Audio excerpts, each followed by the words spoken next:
যাদের ঘরে কন্যা সন্তান আছে তারা ভুল করেও তিনটি কাজ করবেন না। যদি করেন তাহলে মারাত্মক গুনাহগার হবেন, এবং যদি করেন তাহলে আপনার কন্যা সন্তান পথভ্রষ্ট হয়ে যাবে এবং আপনাকে আল্লাহ পাক ক্ষমা করবে না। এবং কন্যা সন্তান জন্মগ্রহণ করলে যে সওয়াবের কথা আল্লাহ রাসূল বলে দিয়েছেন, এই সওয়াব থেকে আপনি বঞ্চিত হবেন। কারণ কন্যা সন্তান একটা মানুষের জন্য, একটা বাবা মার জন্য শ্রেষ্ঠ নিয়ামত হিসেবে আল্লাহ পাক দান করে। কন্যা সন্তান এতটাই নিয়ামতপূর্ণ, যখন আল্লাহ পাক যার ঘরে পাঠায়, রহমত বরকত দিয়ে আল্লাহ পাক সেই ঘরটাকে পরিপূর্ণ করে দেয়। হযরত মূসা আলাইহিস সালাতু ওয়াস সালাম বলেছিলেন, আল্লাহ আপনি যখন কোনো ব্যক্তির উপরে সন্তুষ্ট থাকেন তখন কি করেন? আল্লাহ পাক বলেছিল, মূসা আমি যখন কোনো ব্যক্তির উপরে সন্তুষ্ট থাকি আমি সর্বপ্রথম তাকে একটা কন্যা সন্তান তার ঘরে পাঠায় দেই। তার মানে এটা বোঝা যায় যার ঘরে কন্যা সন্তান আছে আল্লাহ পাক তার উপরে হয়তোবা কোনো এক সময় খুশি হয়েছিল, রাজি হয়েছিল, যার কারণে আল্লাহ পাক তার ঘরে একটা কন্যা সন্তান দান করে দিয়েছে। অতএব ভেবে নিতে পারি যে কন্যা সন্তান আল্লাহ পাকের পক্ষ থেকে একটি শ্রেষ্ঠ নিয়ামত হিসাবে আমাকে দান করেছে। অতএব এই কন্যাকে কখনো অবহেলা করব না। প্রথম নম্বর কাজ হলো, এই কন্যা সন্তান যাদের ঘরে আছে এই কন্যা সন্তানকে আমরা অন্য কোনো পর পুরুষের কোলে দেব না। একবারে নবজাতক হলে সে বিষয়টা ভিন্ন, কিন্তু যখন আপনার সন্তান একটু বড় হয়ে যাবে, 3 বছর 4 বছর 5 বছর 7 বছর বয়স যখন হয়ে যাবে, এই কন্যা সন্তানকে কোনো পর পুরুষের কোলে দিবেন না। কারণ মানুষ, কিছু কিছু মানুষের চরিত্র পশুর থেকেও নিকৃষ্ট। আল্লাহ পাক বলেন, উলাইকা কাল আনআম বাল হুম আদল, এরা হলো চতুষ্পদ জন্তুর ন্যায়, বরং তার থেকেও নিকৃষ্ট। বর্তমান সময়ে আপনারা দেখেছেন ছোট বাচ্চা থেকে শুরু করে নিয়ে 80 বছরের বৃদ্ধা পর্যন্ত কিন্তু কিছু কিছু মানুষের হাতে নিরাপদ নয়। অতএব আপনার সন্তানকে সবসময় লজ্জা, শালীনতা শিক্ষা দিবেন। অন্য কোনো পরপুরুষের কোলে আপনি বসাবেন না। এতে কি হবে? সে হোক ভালো, কিন্তু আপনার কন্যা সন্তানের লজ্জা শরম নষ্ট হয়ে যাবে। আল হায়াউ শু'বাতুম মিনাল ঈমান, নবীজি বলছে লজ্জা শরম হলো ঈমানের অঙ্গ। আপনার সন্তানের কিন্তু লজ্জা শরম ভাঙতে থাকবে। অতএব ছোট্ট থেকেই আপনি তাকে লজ্জা শিক্ষা দিবেন। এটা হলো ঈমানের একটি অংশ, এটা আপনাকে শিক্ষা দিতে হবে। কন্যা সন্তান কোনো পরপুরুষের কোলে দিবেন না, বসাবেন না। সোফায় বসে আছে, আপনি তার কোলে আপনার কন্যা সন্তানকে বসাবেন না। 2 নম্বরে, এই কন্যা সন্তানকে যখন বাহিরে পাঠাবেন তখন আপনি তাকে একা একা ছেড়ে দিবেন না। স্কুলে যাক, মক্তবে যাক, মাদ্রাসায় যাক, যেখানে যাক না কেন, আপনি তাকে একা ছেড়ে দিবেন না। আপনি নিজে তাকে রেখে আসবেন, আবার আসার সময় তাকে নিয়ে আসবেন। এটা আপনার দায়িত্বের মধ্যে পড়ে। নবীজি বলছেন, কন্যা সন্তান যখন কারো জন্মগ্রহণ করে, ওই কন্যা সন্তানের বাবা এবং আমি নবী একই জান্নাতের মধ্যে থাকবো। তার মানে কি জন্ম হলেই নবীজির সাথে থাকবে? বিষয়টি এমন নয়। তাকে সম্পূর্ণভাবে দায়ভার গ্রহণ করতে হবে, তাকে ভরণ পোষণ দিতে হবে, তাকে উপযুক্ত পাত্রস্থ করা পর্যন্ত তার কাছে লালিত পালিত করতে হবে এবং সঠিক ব্যবহার তার সাথে করতে হবে।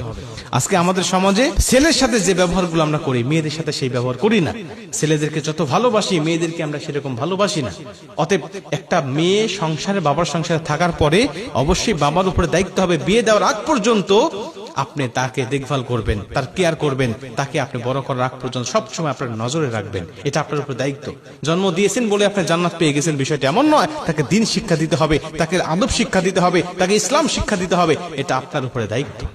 মুসলমান ভাইরা আমার, 3 নম্বরে নবীজি বলেন, যখন তোমার ঘরে কোনো কন্যা সন্তান থাকবে তখন তুমি তোমার কন্যা সন্তানকে 2 চোখে দেখতে পারবে না।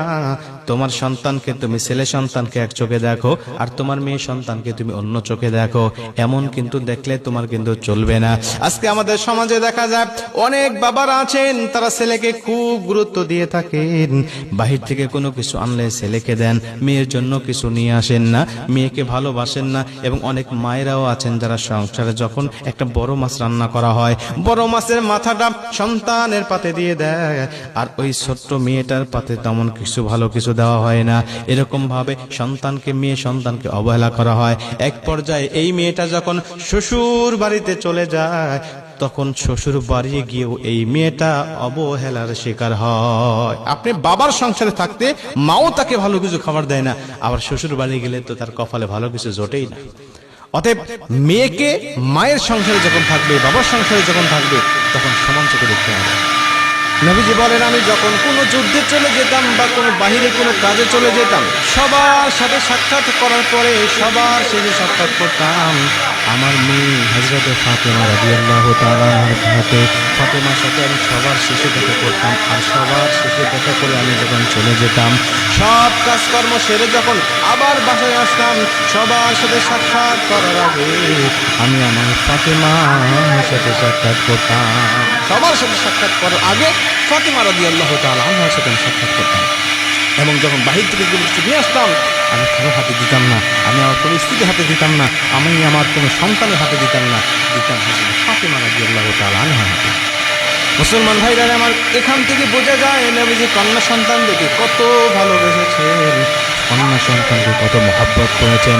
আমরা তো সেই নবীর উম্মত হওয়ার পরে কন্যা সন্তানগুলোকে অবহেলা করি।